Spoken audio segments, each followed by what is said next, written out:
Hello दोस्तों, आज हम इंग्लिश के 13वें लेक्चर में पढ़ेंगे इम्परेटिव सेंटेंसेस। आज्ञा सूचक वाक्य। अगर आपके सामने कभी इस प्रकार के वाक्य आ जाए, प्रतिदिन समय पर विद्यालय जाओ, सो जाओ और मुझे भी सोने दो, जियो और जीने दो, कृपया मुझे हंसने दो। अगर आपके सामने इस प्रकार के वाक्य आए तो आप किस तरीके से बनाएंगे, आज हम उन वाक्यों को समझेंगे।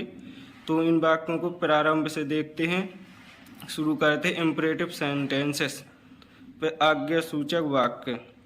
अगर हम इसकी पहचान की वाक्य करें तो ऐसे वाक्यों में हमको आज्ञा, प्रार्थना और सलाह का बोध होता है और कर्तृत्व यानी यू वाक्य में छुपा रहता है।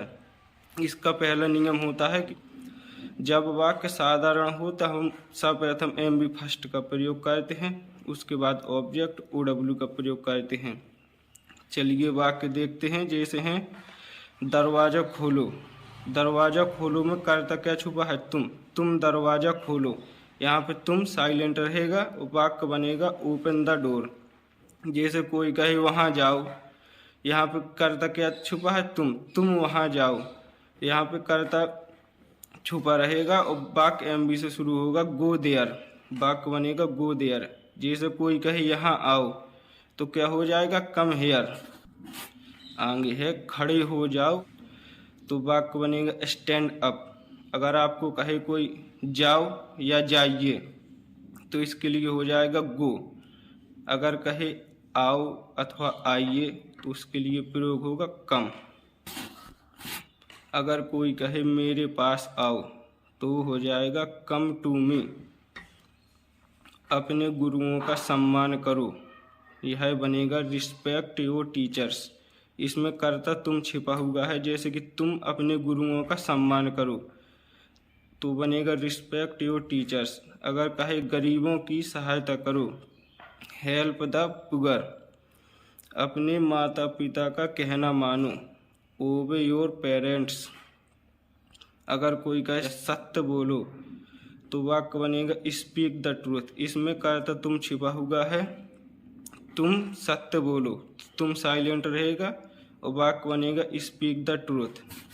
इसमें सबसे महत्वपूर्ण नोट पॉइंट है कि झूठ बोलने के लिए वर्ब का प्रयोग होता है वह टेल का प्रयोग करते हैं, और जहाँ सत्य बोलने के लिए प्रयोग होता है वहाँ स्पीक का प्रयोग करते हैं। आगे है कठिन परिश्रम करो, वाक्य बनेगा वर्क हार्ड। अगर वाक्य प्रतिदिन समय पर विद्यालय जाओ तो इसमें क्या है? कर्ता तुम छिपा हुआ है, तुम प्रतिदिन समय पर विद्यालय जाओ। तो यहाँ पे तुम को साइलेंट रखेंगे और वाक्य बनेगा go to college daily in time. अगला टाइप है जब वाक्य में सदा अथवा हमेशा दिया तो नियम वही रहेगा, सर्वप्रथम ऑलवेज का प्रयोग करेंगे, उसके तुरंत बाद M B first object O W का प्रयोग करेंगे। जैसे कि वाक्य हो जाएगा सदा सत्य बोलो, ये बनेगा ऑलवेज। सदा के लिए प्रयोग करेंगे ऑलवेज, और सत्य बोलो, सत्य बोलने के लिए क्रिया प्रयोग की जाती वह है स्पीक द ट्रूथ। आगे है यदि वाक्य में मत शब्द दिया हो तो सर्वप्रथम प्रयोग करेंगे डू नॉट अथवा डोंट का, फिर उसके तुरंत बाद एम बी फर्स्ट के बाद ऑब्जेक्ट अथवा उसके बाद ओ डब्ल्यू। जैसे वाक्य के माध्यम से देखेंगे कक्षा में शोर मत मचाओ। इसमें क्या छुपा है? कर्ता तुम छुपा हुआ है कि तुम कक्षा में शोर मत मचाओ। इसमें तुम साइलेंट है और वाक्य एम बी से शुरू नहीं होगा। मत मचाओ, मत मचाओ के लिए प्रयोग करेंगे डू नॉट। शोर मचाना होता है make a noise, do not make a noise. कहाँ पर? कक्षा में, इन द क्लास। जैसे हैं दूसरों को गाली मत दो, डू नॉट एब्यूज अदर। मुझे मत पीटो, डोंट बीट मी। वहाँ मत जाओ, डोंट गो देयर। यदि वाक्य में कभी मत शब्द दिया हो तो इसके लिए प्रयोग करेंगे नेवर। नेवर के तुरंत बाद एम बी फर्स्ट के बाद ऑब्जेक्ट ओ डब्ल्यू। इसके वाक्य के माध्यम से देखते हैं। वाक्य कभी झूठ मत बोलो, कभी झूठ मत, कभी और मत दोनों आ गए हैं तो इसके लिए प्रयोग होगा नेवर का। नेवर झूठ बोलने के लिए हमेशा वर्ग प्रयोग की जाती है टेल, तो वाक्य बनेगा नेवर टेल ए। अगर वाक्य में केवल मत अकेला दिया हुआ है तो वहाँ पर डू नॉट का प्रयोग करेंगे, और वाक्य में कभी मत दिया हुआ है तो नेवर का प्रयोग करेंगे। आगे है कभी गरीबों से घृणा मत करो, तो तो वाक्य बनेगा नेवर हेट द पुअर, दूसरों को गाली मत दो। नेवर एब्यूज अदर, आगे जैसे कभी अपना समय नष्ट मत करो, इसमें कर्ता क्या छुपा हुआ है, तुम छुपा हुआ है, तुम कभी अपना समय नष्ट मत करो। वाक्य बनेगा नेवर वेस्ट योर टाइम। अगले टाइप में है, यदि अगर वाक्य में हमें कृपया शब्द देखने को मिल जाए तो उसके लिए प्रयोग करेंगे प्लीज या काइंडली। नियम वही रहेगा जो अफर्मेटिव का था, MB first plus object OW। इसका जैसे वाक्य हो जाएगा कृपया मेरी सहायता करो, तो वाक्य बनेगा प्लीज हेल्प मी। से अगला है, यदि वाक्य कृपया से शुरू हो और बीच में मत शब्द दिया हो तो इसके लिए प्रयोग करेंगे प्लीज या काइंडली का। उसके बाद डू नॉट का प्रयोग करेंगे, डू नॉट के बाद एमबी फर्स्ट का प्रयोग करेंगे ऑब्जेक्ट OW। जैसे कि इसका वाक्य है कृपया मुझे मत पीटो, इसमें कर्ता तुम छिपा हुआ है, तुम कृपया मुझे मत पीटो, तुम साइलेंट रहेगा, वाक्य बनेगा कृपया। कृपया शब्द के लिए प्रयोग करेंगे प्लीज, मत शब्द के लिए प्रयोग करेंगे do not. Please do not पीट न बीट मुझे मी, वाक्य बन जाएगा please do not beat me. आगे है कृपया मुझे अपनी पुस्तक मत दो, तो वाक्य बनेगा please do not give me your book. इसका वाक्यों का सबसे महत्वपूर्ण नियम है गिव और लेट का प्रयोग। गिव और लेट दोनों का हिंदी में अर्थ दो अथवा दीजिए होता है और गिव और लेट दोनों का प्रयोग एमबी यानी वर्ब के रूप में होता है। सर्वप्रथम हम जानेंगे गिव का प्रयोग। यदि वाक्य में संज्ञा के बाद, संज्ञा के तुरंत बाद दो अथवा दीजिए शब्द आए तो वहाँ पर गिव का प्रयोग करते हैं। जैसे कि इसका वाक्य हो जाएगा उसने मुझे एक कलम दी, he gave me a pen, मुझे एक पुस्तक दीजिए, गिव मी ए बुक। पुस्तक एक संज्ञा है, पुस्तक के तुरंत बाद दीजिए का प्रयोग हुआ है तो वहाँ पर वर्ब गिव का प्रयोग होगा। आगे उसने मुझे एक कलम दिया, he gave me a pen. आगे उसने मुझे एक कलम नहीं दिया, he did not give me a pen. एक ही प्रकार के वाक्य इसलिए रखे जाते हैं ताकि आपको समझ में आ जाए कि कहाँ पर क्या परिवर्तन हुआ है। आगे वाक्य जैसे वह मुझे प्रतिदिन एक कलम देता है, तो वाक्य बनेगा he gives me a pen daily. आज का सबसे महत्वपूर्ण नियम हो जाएगा लेट का प्रयोग। अगर वाक्य में क्रिया के बाद दो अथवा दीजिए,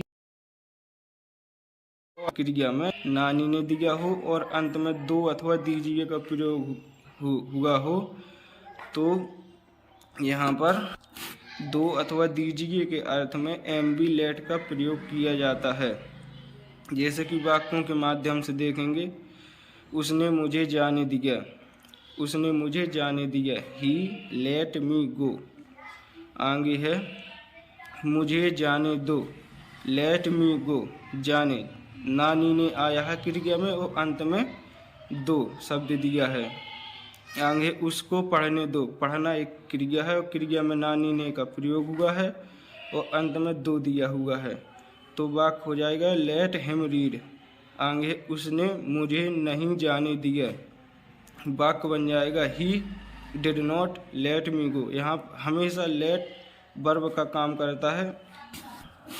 उसने मुझे एक पत्र नहीं लिखने दिया, he did not let me write a letter. Note point है इस लेट के नियम का कि लेट के बाद इन्फिनेटिव का प्रयोग किया जाता है लेकिन इन्फिनेटिव के टू को छिपा दिया जाता है।